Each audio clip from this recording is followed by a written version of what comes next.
할렐루야. 예수 그리스도 이름으로 하나님 말씀 증거하겠습니다. 이 시간 같이 은혜 나누실 말씀 사무엘하 13장 1절에서 21절까지 말씀이 되겠습니다. 제가 낭독하겠습니다. 그 후에 일이 있으니라. 다윗의 아들 압살롬에게 아름다운 누이가 있으니 이름은 다말이라. 다윗의 아들 암논이 저를 연애하나 저는 처녀이므로 어찌할 수 없는 줄을 알고 암논이 그 누이 다말을 인하여 심화로 병이 되니라. 암논에게 요나답이라 하는 친구가 있으니 저는 다윗의 형 시므아의 아들이요 심히 간교한 자라. 저가 암논에게 이르되 왕자여 어찌하여 나날이 이렇게 파리하여 가느뇨? 내게 고하지 아니하겠느뇨? 암논이 말하되 내가 아우 압살롬의 누이 다말을 연애함이니라. 요나답이 저에게 이르되 침상에 누워 병든 채 하다가 내 부친이 너를 보러 오거든 너는 말하기를 청컨대 내 누이 다말로 와서 내게 식물을 먹이되 나 보는 데서 식물을 차려 그 손으로 먹여주게 하옵소서 하라. 암논이 곧 누워 병든 채 하다가 왕이 와서 저를 볼 때에 왕께 고하되 청컨대 내 누이 다말로 와서 내가 보는 데서 과자 2개를 만들어 그 손으로 내게 먹여주게 하옵소서. 다윗이 사람을 그 집으로 보내어 다말에게 이르되 내 오라비 암논의 집으로 가서 저를 위하여 음식을 차리라 한지라. 다말이 그 오라비 암논의 집에 이르매 암논이 누웠더라. 다말이 밀가루를 가지고 반죽하여 그 보는 데서 과자를 만들고 그 과자를 굽고 그 남비를 가져다가 그 앞에 쏟아 놓아도 암논이 먹기를 싫어하고 가로되 모든 사람을 나가게 하라 하니 다 저를 떠나 나가니라. 암논이 다말에게 이르되 식물을 가지고 침실로 들어오라. 내가 내 손에서 먹으리라. 다말이 자기의 만든 과자를 가지고 침실에 들어가 그 오라비 암논에게 이르러 저에게 먹이려고 가까이 가지고 갈 때에 암논이 그를 붙잡고 이르되 누이야 와서 나와 동침하자. 저가 대답하되 아니라 내 오라비여 나를 욕되게 말라. 이런 일은 이스라엘에서 마땅히 행치 못할 것이니 이 괴악한 일을 행치 말라. 내가 이 수치를 무릅쓰고 어디로 가겠느냐? 너도 이스라엘에서 괴악한 자 중 하나가 되리라. 청컨대 왕께 말하라. 저가 나를 내게 주기를 거절치 아니하시리라 하되 암논이 그 말을 듣지 아니하고 다말보다 힘이 셈으로 억지로 동침하니라. 그리하고 암논이 저를 심히 미워하니 이제 미워하는 미움이 이왕 연애하던 연애보다 더한지라. 곧 저에게 이르되 일어나 가라. 다말이 가로되 같이 아니하다. 나를 쫓아보내는 이 큰 악은 아까 내게 행한 그 악보다 더하다 하되 암논이 듣지 아니하고 그 부리는 종을 불러 이르되 이 계집을 내어보내고 곧 문빗장을 지르라 하니 암논의 하인이 저를 끌어내고 그 곧 문빗장을 지르니라. 다말이 채색 옷을 입었으니 출가하지 아니한 공주는 이런 옷으로 단장하는 법이라. 다말이 죄를 그 머리에 무릅쓰고 그 채색 옷을 찢고 손을 머리 위에 얹고 크게 울며 가니라. 그 오라비 압살롬이 저에게 이르되 내 오라비 암논이 너와 함께 있었느냐? 그러나 저는 내 오라비니 누이야 시방은 잠잠히 있고 이것으로 인하여 근심하지 말라. 이에 다말이 그 오라비 압살롬의 집에 있어 처량하게 지내니라. 다윗 왕이 이 모든 일을 듣고 심히 노하니라. 우리가 살아가는 이 사회를 불안하게 하고 공포에 떨게 하는 그런 무시무시한 일이 있죠. 그것은 바로 폭탄 테러입니다. 전쟁에는 이렇게 아군과 적군이 이렇게 형성하는 전선도 있어서 무엇인가 이렇게 예측할 수 있지만 이 폭탄 테러는 전선도 없어요. 다시 말하면 언제 어디서 어떻게 공격해 올지 전혀 예측할 수 없는 것이 이것이다라는 것입니다. 뿐만 아니라 어떤 특정 인물, 특정 목표만 겨냥하는 것이 아니라 선량한 다수의 불특정 다수의 그런 군중을 겨냥하기 때문에 더욱더 공포스럽죠. 그런데 우리나라에서 이런 테러가 일어났다 이런 얘기 들어보신 적 있어요? 그만큼 이 대한민국의 치안은 세계적으로 유명합니다. 치안이 참 좋기로 유명하거든요. 그래서 한편으로는 저는 참 하나님한테 감사하다 이런 생각을 해요. 적어도 우리 사회에 이런 공포는 없으니까 말이죠. 그런데 우리는 인생을 살아가노라면 정말 이 폭탄 테러 같은 그런 그 무시무시한 상황들을 만날 수도 있습니다. 전혀 내가 원하지도 않는데 예기치 않은 때에 예기치 않은 방향에서 그런 일이 터질 수 있다는 거예요. 그래서 그 상황들이 우리의 삶을 파괴하고 우리의 영혼의 생명을 위협하는 그런 상황에 봉착할 수 있다는 것이죠. 어찌 보면 이 다윗의 범죄는 그 집안의 폭탄 테러가 행해진 것과 같았다, 이렇게 볼 수가 있습니다. 그래서 다윗 자신뿐만 아니라 그 가족들, 그죠? 그 가족들에게 그 파편이 튀어서 큰 상처와 아픔을 안겨주게 되었다, 이렇게 볼 수가 있는 거죠. 만약 다윗의 가족들이 그렇게 당해야 되는 고통이 만약에 다윗 때문이라면 우리는 또 이렇게 때로 신학적인 질문을 던질 수가 있습니다. 다윗 한 사람이 그렇게 범죄하고 잘못했는데 왜 가족들이 그 고통을 당해야 되나? 밧세바가 낳은 아들이 왜 죽어야 되며? 그죠? 다른 그런, 이게 인과론적으로 이 원인이 있고 결과가 있기 때문에 이런 일이 일어난 것이라면 왜 그 가족들이 이런 고통을 당해야 되나? 이런 심각한 질문이 던져질 수가 있다는 것이죠. 그러나 어찌 보면 이런 질문은 아담과 하와 그 인류의 시조가 범죄했는데 왜 전 인류가 사망의 저주에 놓여야 되나? 라고 하는 이 질문과 사실은 맥락이 통하고 있다, 이렇게 볼 수가 있습니다. 중요한 것은 뭐냐면 아담과 하와가 범죄했기 때문에 우리 앞에 저질러진 이런 현실이 부정할 수 없는 그런 현상이라는 거예요. 그러니까 그것을 어떻게든 해결하고 해소하는 쪽에 우리의 관심이 있어야지, 도대체 원인이 뭐지? 책임 소재가 어디 있지? 이거는 유익이 있는 거예요, 없는 거예요? 그건 별 유익이 없어요. 물론 우리가 그것도 깊이 생각해 보면 답이 주어지는데 그 답이 결코 쉽지가 않습니다. 어떤 사람은 그걸 잘 이해하고 받아들일 수 있지만 믿음이 연약한 사람은 잘 이해도 못하고 받아들이지는 못한단 말이에요. 그래서 신앙의 연륜이 쌓였을 때 수긍하고 이해하게 되는 그런 것들은 중요한 게 아니라는 거예요. 뭐예요? 지금 우리가 맞닥뜨린 이 현실에 대해서 우리가 어떻게 신앙적으로 예수 그리스도께서 우리에게 모범을 보여주신 것처럼 어떤 모범을 보여주셨어요? 야, 누구 책임 소재가 누구한테 있어? 야, 너네들이 잘못했으니까 너네들이 알아서 해. 이게 아니었죠? 모든 책임을 예수 그리스도께서 스스로 지시고 책임지는 그런 십자가의 길을 가시지 않으셨습니까? 사실 그게 중요하다는 거죠. 그래서 이러한 현실이 있을 수 있는 우리 앞에 하나님께서는 이 다윗의 그 아픈 가정사를 통해 주시는 경계와 경고의 교훈이 있다는 것입니다. 베드로전서 2장 11절 말씀을 찾으시겠습니다. 베드로전서 2장 11절 말씀.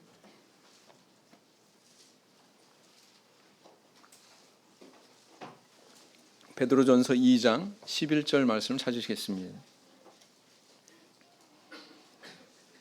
같이 읽겠습니다. 시작. 사랑하는 자들아, 나그네와 행인 같은 너희를 권하노니 영혼을 거스려 싸우는 육체의 정욕을 제어하라.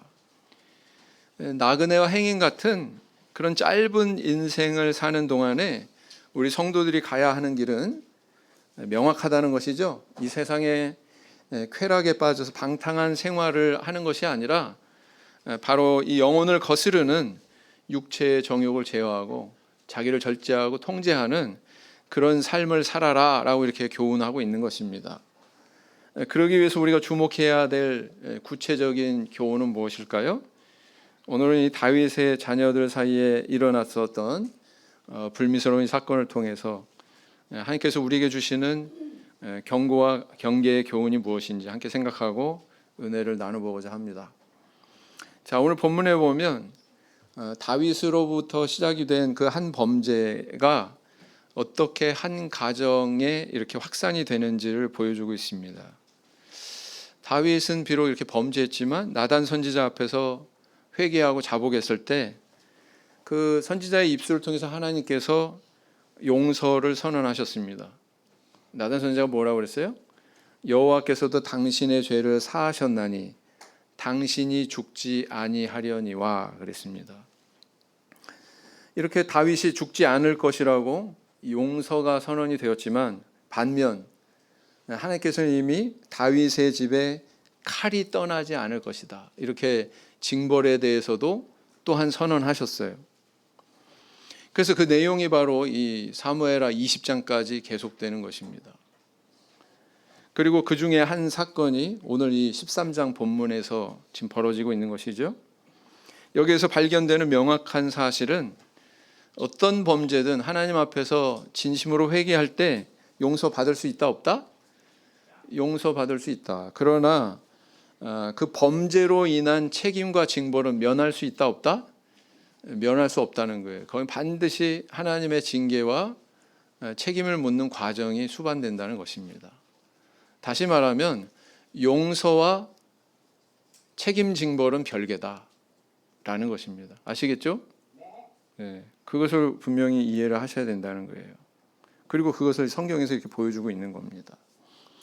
그 첫 번째 과정으로 그 징계와 책임을 묻는 우리 하나님의 준엄한 그런 징벌로 밧세바가 낳은 첫 아들이 죽었죠. 그 내용은 제가 다루지 않았습니다. 다루지 않습니다. 그 죽었거든요. 그리고 나서 뒤이어서 두 번째로 하나님의 채찍이 임하는데 그것이 바로 오늘 본문에 서술된 암논이 이복 누인인 다말을 범하는 그런 사건이 일어난 거예요. 암논은 어떤 인물이냐? 3장에 보면 아히노암이라고 하는 여인이 다윗에게 낳은 장남입니다. 여러분, 장남이면 특별한 의미가 있지 않습니까? 이 사람은 어떻게 보면 다윗의 뒤를 이어서 왕이 될 수도 있는 사람이에요. 네. 그런 이 장남이 오늘 기록된 것 같은 불미스러운 일을 저지른 것입니다. 암논이 다말에 대해서 연애의 감정을 느꼈다 그랬습니다. 심화로 병이 되었다 이렇게 표현하고 있는데 이거 한마디로 말하면 상사병 걸렸다 이런 뜻입니다. 그런데 그렇게 상사병에 걸려서 신음하는 암논의 곁에 요나답이라고 하는 친구가 나타나죠. 그리고 그 앞에 간교한 방책을 제시합니다. 그 방책이란 뭐냐? 아버지 다윗 왕에게 부탁해서 다말을 끌어들여라 라는 거죠. 그래서 과자를 굽게 하고 그것을 직접 먹이게 해달라고 요청해라. 그러면 네가 원하는 대로 소유할 수 있을 것이다. 이렇게 얘기하는 것입니다. 참 어리석게도 암논은 마치 로봇처럼 요나답의 제안대로 지금 행하고 있습니다. 그리고 기회를 타서 다말과 동침하게 되죠. 그런데 다말을 이렇게 범하고 난 후에 암논의 태도가 참 더욱 가관입니다. 이제는 그녀를 미워해서 문 밖으로 쫓아내고 문에 빗장을 지르는 이런 행동을 보이게 되죠. 오늘의 이 사건이 오늘날 우리 성도들에게 주는 교훈이 있다면 이런 것입니다. 첫째는 뭐냐면 악하고 간교한 친구를 사귀지 말라는 거예요.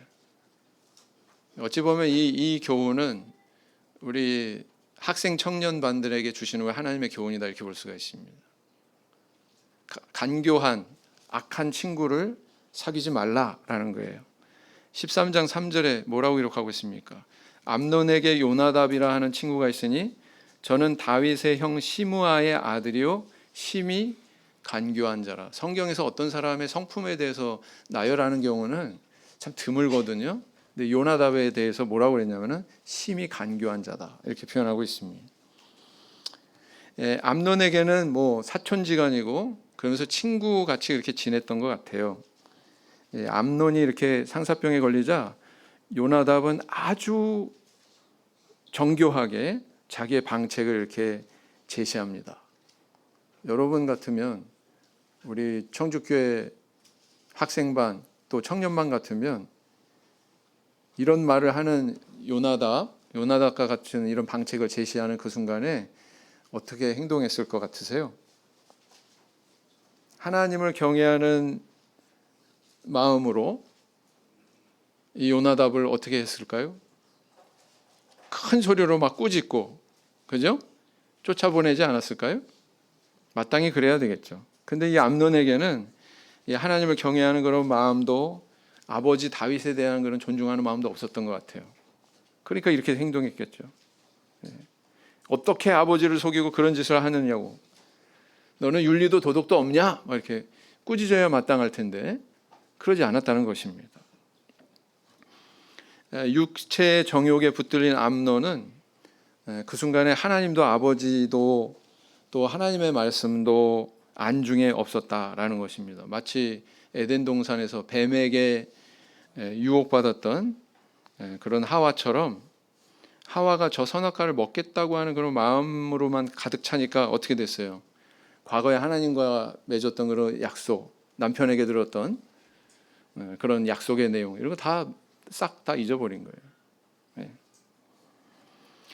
그래서 이 뱀이 그 곁에 있었던 것처럼 암논 곁에는 요나답이라고 하는 나쁜 친구가 있었다는 것입니다.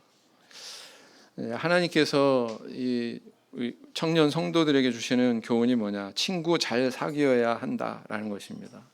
친구 사귀는 일은 주로 사춘기, 청소년기에 이루어지죠.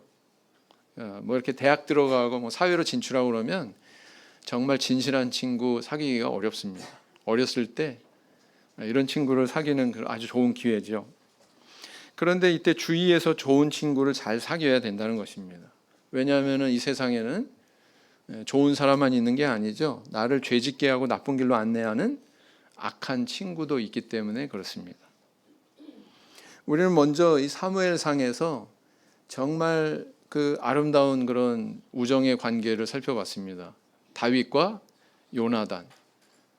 다윗과 요나단이라고 하는 이 두 사람의 관계를 통해서 정말 진실한 우정이 어떤 것이냐, 그리고 또 그것이 얼마나 우리의 인생을 아름답게 하고 풍요롭게 하느냐에 대해서 살펴봤죠. 그런데 세상에는 이렇게 아름다운 다윗과 요나단의 관계도 있지만 암논과 요나답의 관계도 있다는 거예요. 거기에 대해서 주의하고 경계해야 된다고 우리에게 교훈하고 있는 것입니다. 어찌 보면 친구를 사귀기 전에 더 중요한 것이 있습니다.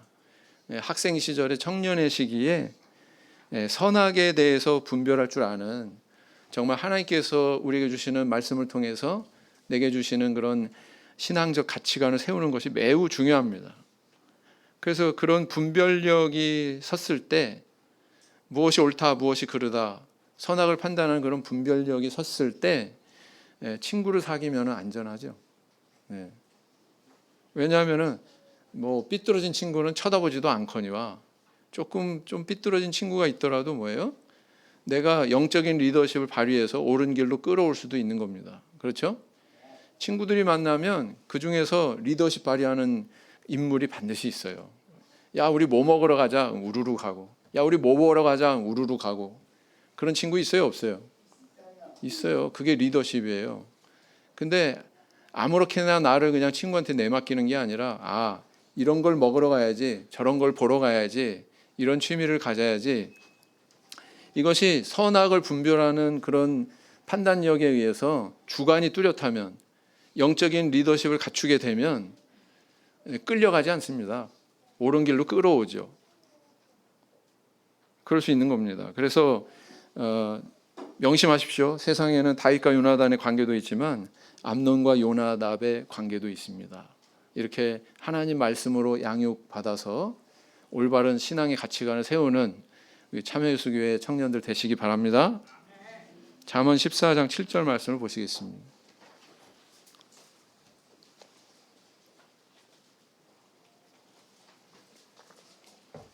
잠언 14장 7절.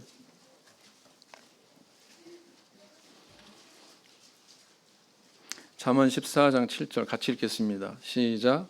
너는 미련한 자의 앞을 떠나라. 그 입술에 지식 있음을 보지 못함이니라. 성경에서는 이렇게 부정적인 면에서도 우리에게 경계하고 권면하는 말씀들이 있죠. 자, 두 번째 어떤 교훈을 주고 있습니까?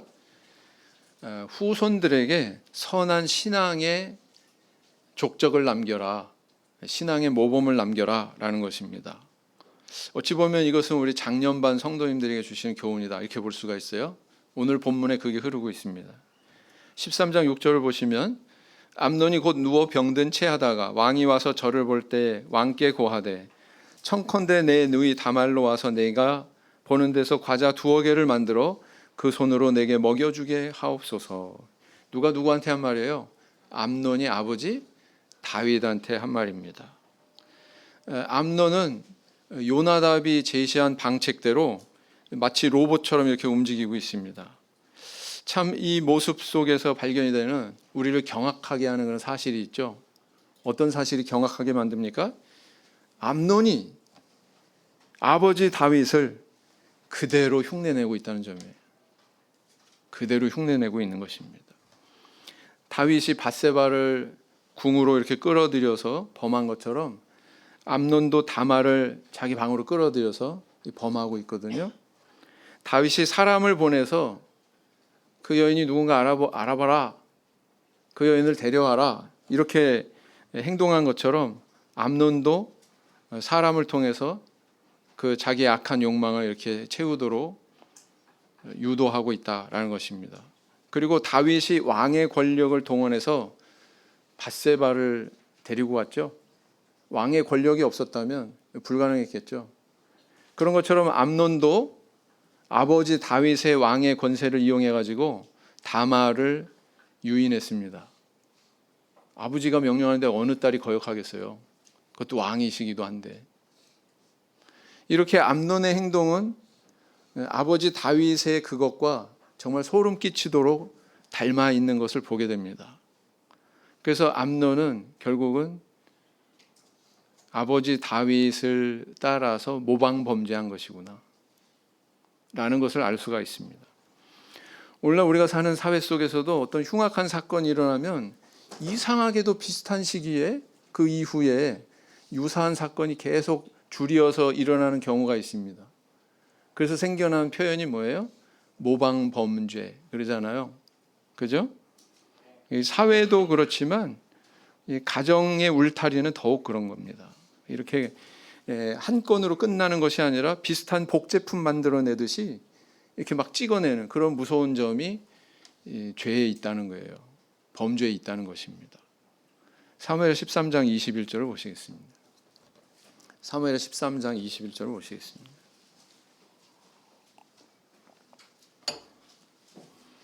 같이 읽겠습니다. 시작.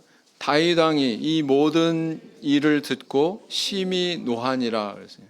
임금인데 모든 정보가 왕의 귀에 들어가지 않겠습니까? 다윗 왕의 이 일이 전달이 됐습니다.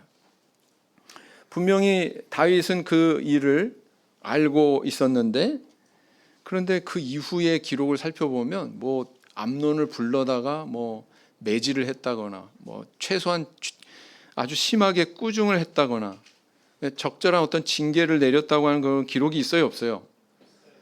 그런 기록을 찾아볼 수가 없습니다. 그 이유가 뭘까요? 아마도 이 암논의 범죄 사실에 대해서 귀로 듣는 순간 다윗은 자신과 똑같이 흉내내는 그런 모습을 보는 암논을 통해 자기 자신을 돌아봤을 거예요.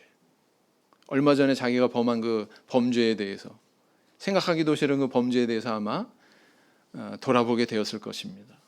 차마 그런 양심 가지고 자기가 그런 범죄를 저질렀는데 자식도 유사한 범죄를 저질렀다고 해서 데려다가 꾸짖을 만한 그런 용기가 있었을까요? 없었을까요? 아마 그러니까 침묵했었을 것 같아요. 그냥 화만 나는 거죠. 그냥 화만. 네. 만약 암논에게 아버지에 대한 존경심, 아들로서의 도리에 대한 어떤 가치관 이런 것이 선하게 서 있었다면 아마 이렇게 행하지는 않았을 거예요. 암논에게는 그런 것이 있기 이전에 무엇이 먼저 있었어요? 아버지 다윗의 범죄가 포착이 된 겁니다. 그 눈에. 그러니까 이렇게 행동을 하고 있는 거죠. 그래서 다 아버지 다윗의 불의한 범죄가 아들 암논에게 이렇게 악영향을 미쳤다라고 볼 수밖에 없는 것입니다. 이 부분에서 모든 부모된 성도에게 하나님이 주시는 교훈이 있습니다. 그 교훈은 바로 뭐냐면은 자녀는 부모를 담습니다. 아주 닮아도 철저하게 담습니다. 악한 모습도 담고 선한 모습도 담습니다. 장점도 담고 단점도 담습니다. 그렇기 때문에 그 앞에서 행하기를 조심해라. 자녀들 생각해서 행동할 줄 알아라. 이걸 지금 교훈하고 있는 거거든요. 전도신방팀이 이제 목요일 날마다 매주 모여서 열심히 활동을 하고 있습니다. 전도신방팀의 최연소 팀원이 누군 줄 아세요? 최연소 팀원은 우리 김동윤입니다. 김동윤. 신동윤입니다. 제가 욕심이 동했나 봐요. 성을 갈아서 입양을 시킬까? 신동윤 아기예요. 엄마 따라서 이제 항상 회의에 참석합니다. 그래서 참석해서 막 해찰 부리고 땡깡 부리기도 하지만 이제 저희들이 항상 기도하지 않습니까? 20분 기도하는 시간 동안에 이 엄마가 이렇게 기도하고 있으면 엄마 흉내 냅니다. 방언 기도하는 것처럼 그렇게 흉내를 내요. 그래가지고 엄마 품에 안겨서도 흔들고, 그죠? 앉아서도 흔들고, 돌아다니면서 흔들고, 그 모습이 얼마나 보기 좋은지 몰라요. 참 예쁩니다. 엄마가 하는 대로 따라하는 거죠, 그죠? 조만간에 안수기도 하겠다고 또 돌아다닐 것 같기도 합니다. 이렇게 자녀들은 부모를 따라해요. 닮습니다. 마땅히 부모는 자녀들을 주의 교훈으로 양육해야 됩니다. 입술로 자녀들에게 적절하게 교도해야 됩니다. 그것도 중요하지만 입술로 교도하는 것보다 더 중요한 것은 뭐냐면 행동으로 보여주는 거예요. 왜냐하면 행동이 결여되고 입술로만 가르치잖아요. 오히려 그건 부모님의 어떤 위선적인 점이 자녀들한테 노출되는 거거든요. 언행일치가 안 되면. 그래서 말로 가르치는 것보다 사실은 좋은 신앙의 족적을 남기는, 행동으로 보여주는, 이것이 더 좋은 교육의 길이다라는 것입니다. 그런 족적을 남기면 아이들은 정말 뼛속까지 부모님의 신앙을 물려받아요. 그렇습니다. 최근에 이제 제가 참 좋은 소식을 접했어요. 대성동 우리 참예수교회 회당을 건축하신 분, 그 건축하신 분의 아드님이 이름이 이시우입니다. 이시우. 부산교회 이시우 형제와는 상관이 전혀 없는 동명이인이거든요. 그분이 학생 때까지 신앙생활을 하고 상급학교 지나가면서 신앙을 떠났습니다. 그렇게 살아오셨는데 최근에 대성동 회당을 갔대요. 왜 갔을까요? 과거의 신앙에 대한 추억이 있어요, 없어요? 있어요. 그거 누구한테 물려받은 거예요? 아버지한테 물려받은 거예요. 그게 있으니까 거기 간 거예요. 그래서 제가 전화를 했더니 막 반가워라 하시면서 청주공항에 근무하고 계시거든요. 보자고 제가 어디 식사나 함께 하면서 봅시다 그랬더니 너무 기뻐하고 좋아하시는 거예요. 이렇게 관심 가져줘서 고맙습니다. 막 연상 고맙다는 말씀을 하시면서 그렇게 태도를 보이시는 거예요. 그게 어디에서 기원했을까요? 그 신앙의 뿌리가 부모한테서 오지 않았을까요? 맞겠죠? 그렇습니다. 그래서 이제 이 부모님들을 따라서 신앙의 길을 가기 때문에 우리가 부모로서 자녀들에게 신앙의 모범을 남기는 것이 너무나도 중요하다. 부디 선한 신앙의 족적을 많이 남기셔서 내 신앙 자녀들에게 또 후손들에게 계승될 뿐만 아니라 행복의 풍요로운 열매를 수확할 수 있는 가정 되시기를 예수님 이름으로 기원드립니다. 잠언 22장 6절 말씀 보시겠습니다. 잠언 22장 6절 말씀.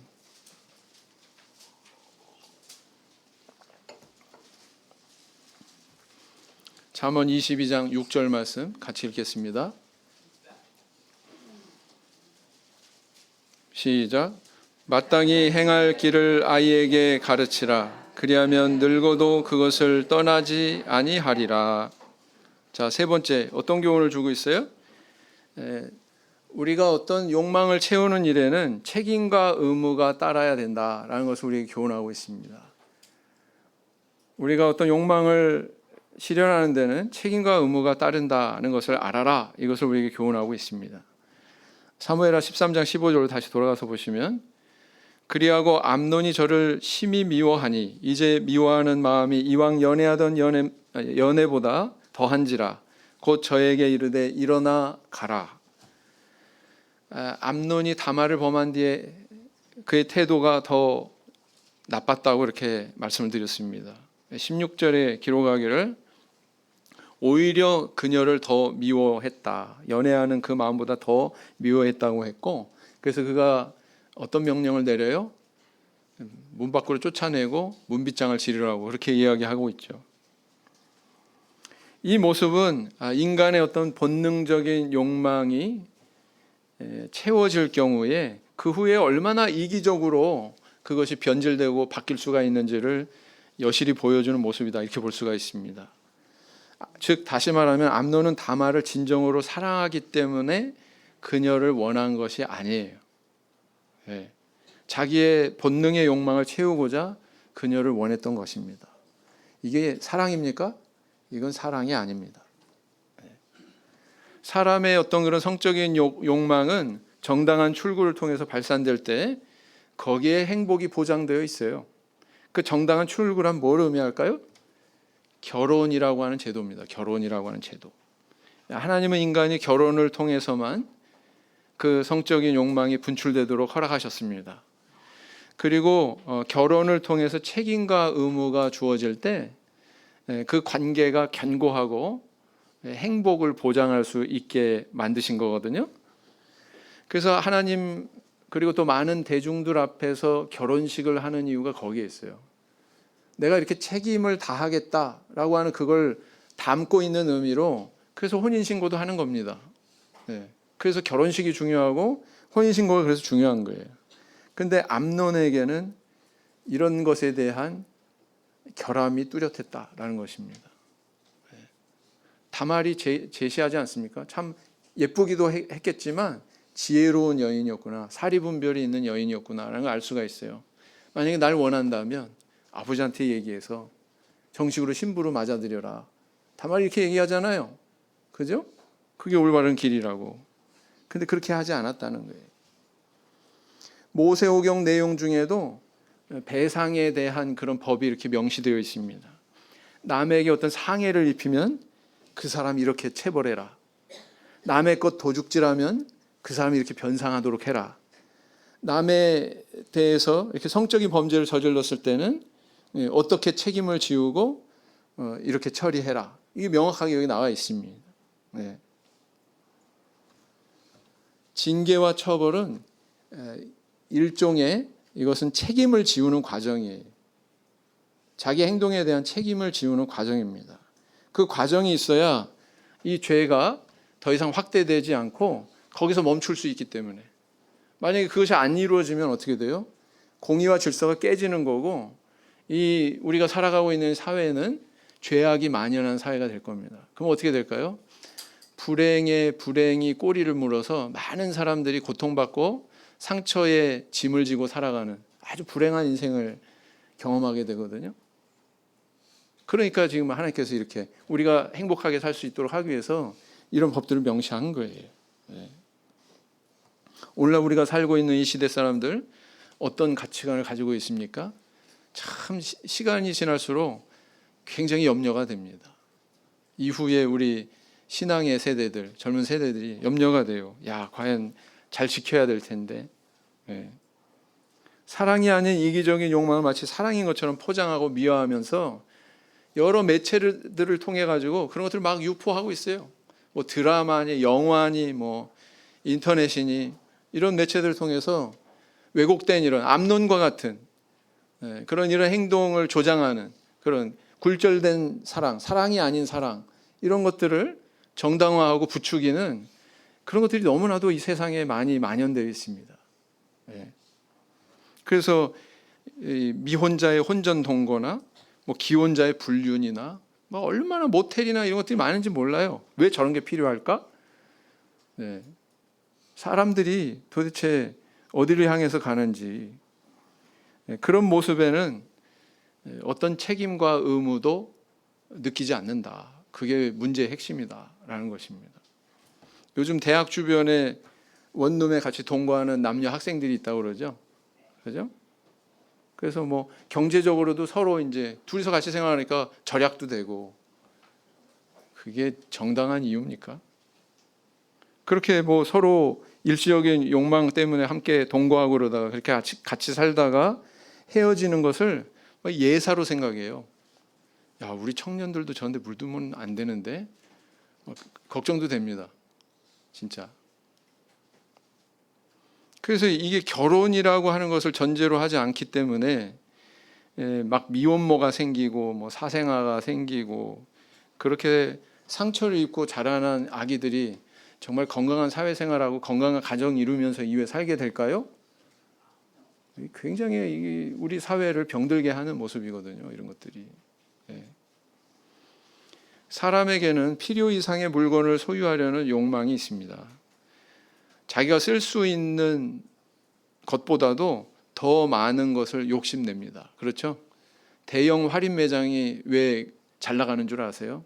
지금은 좀 팔이 날린다고 하지만 인터넷 쇼핑몰 때문에 사람들의 그런 욕구를 자극하니까. 성경은 그런 성향을 탐심이라고 합니다. 그런데 사람은 물질이나 어떤 뭐 물건을 소유하는 것뿐만 아니라 이런 이성에 대해서도 그런 탐심이 발휘될 수 있다는 것을 경고하고 있습니다. 성경은. 하나님은 한 사람이 한 사람의 배우자로 충분하도록 만드셨어요. 그래서 일부일처, 그것이 가장 이상적인 것으로 우리를 가르쳐 주십니다. 그럼에도 불구하고 필요 이상의 욕망을 가질 수 있기 때문에 그런 욕망을 제어하라고 우리에게 명령하고 계신 겁니다. 잠언 5장 말씀을 보시겠습니다. 잠언 5장 18절에서 20절. 잠언 5장 18절에서 20절 말씀.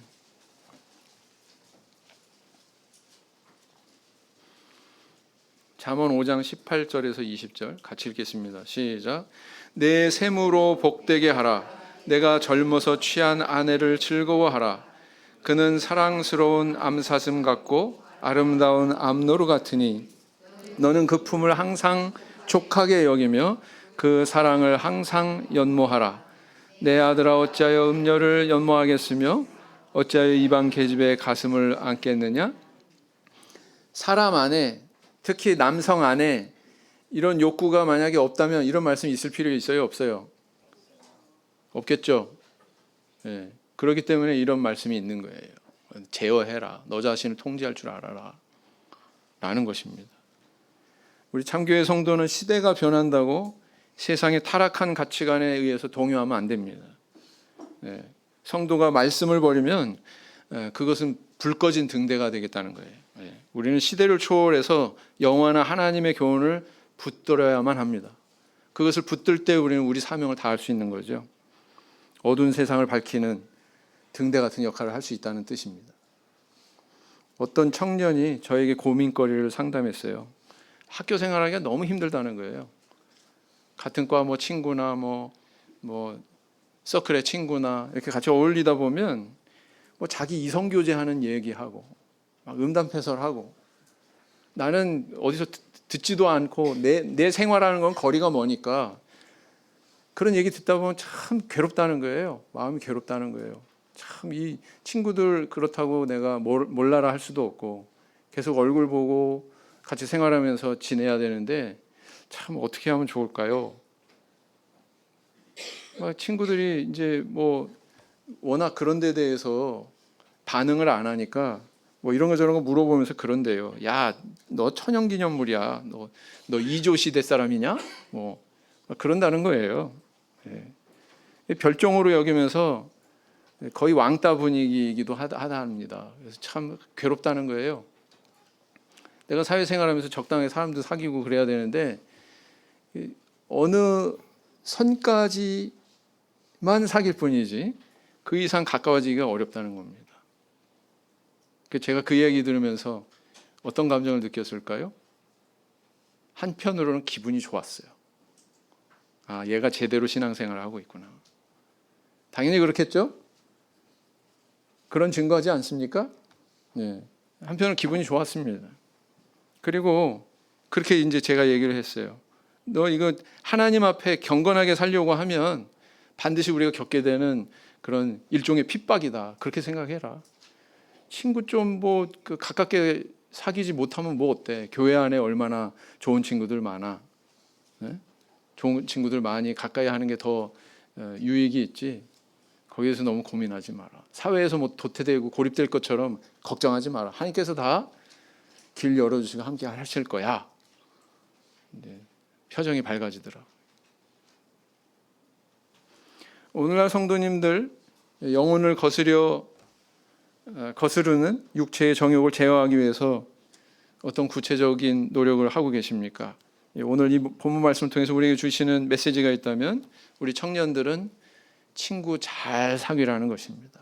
선한 친구 사귀고 좀 모자란 친구는 바른 길로 인도할 수 있는 영적인 리더십을 갖추라는 것입니다. 그리고 또 한편으로는 우리 장년 성도들에게 후손과 자손에게 좋은 신앙의 모범을 남기시라는 것입니다. 네. 그것이 우리 성도님 자신을 행복하게 하고 또 이후에 우리 가정, 우리 집안이 대대로 흥왕하고 하나님 앞에 축복받을 수 있는 길이라는 것이죠. 네. 그런 신앙의 길을 걸어가시라는 것입니다.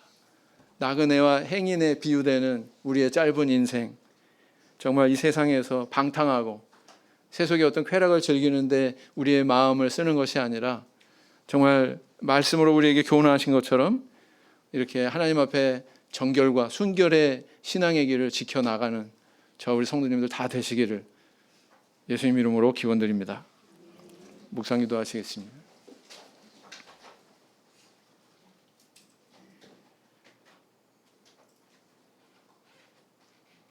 아멘.